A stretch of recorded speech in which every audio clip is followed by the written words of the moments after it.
Well, as the video title implies, I'm going to review some superstitions about death. I did a lot of research into this in relation to the book, which is slowly being revealed in this picture, mine, Death and Global Folktales.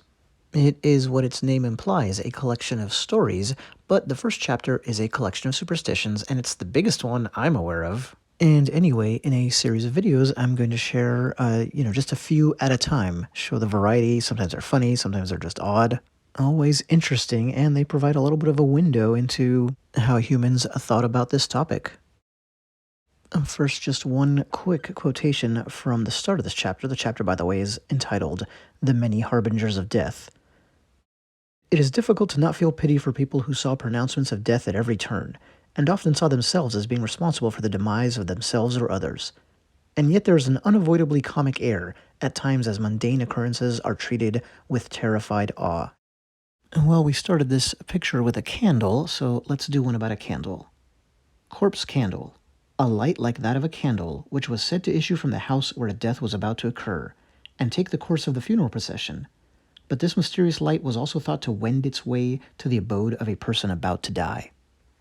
But real candles could be a problem as well. For instance, a lighted candle left in an unoccupied room, the doors being shut, is believed to presage the death of one in the family. And on a related note, let's jump over to fireplaces. If sparks are left in the ashes overnight, it is a sign of death. And what you see in those three examples are the two categories that all death omens fall into.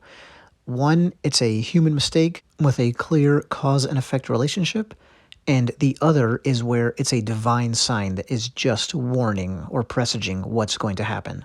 So, for instance, with the fireplace, you didn't properly put out the fire, and now in the morning realize there's still some light in there, still some sparks. Way to go. Now someone's going to die. And so it's very much that, don't open the umbrella inside. Are you crazy? Now something bad is going to happen. So again, cause and effect. Meanwhile, you look at the spectral candle, you see a phantom candle just floating out of somebody's house and towards the graveyard. And corpse candle, as it's called, that's the translated version of the Welsh name. Well, nobody forced that to happen. That's just God or the universe or the Grim Reaper saying someone in that house is about to go.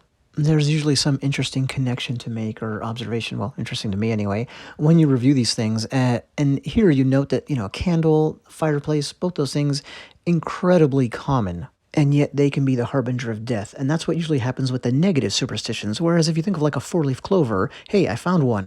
I'm in for some good luck. Hot damn. Right? You see, it doesn't work that way with the negative death omens. It would seem to make more sense to us anyway, I think, if it was the opposite, right? If it was like, oh, you're picking through clovers for whatever reason. Oh, damn, I found one with 4 leaves. Now something bad is going to happen. And how common was it to not put the fire in the fireplace entirely out? Probably fairly common in the old world, I would say. You're tired from your drudgery and, you just didn't shut it down properly. Or for the same exhaustion-based reason, you forgot to put a candle out when you left that room and shut the door. So in future videos, you'll see a lot more superstitions that touch on that kind of a thing. Meanwhile, our floating corpse candle is not the only illusion that was believed to exist and show how a funeral procession was going to proceed or where. Well, I think that'll be it for now. I do want to keep each of these short, so we'll see some of these trends, like I said, in future installments. Thanks.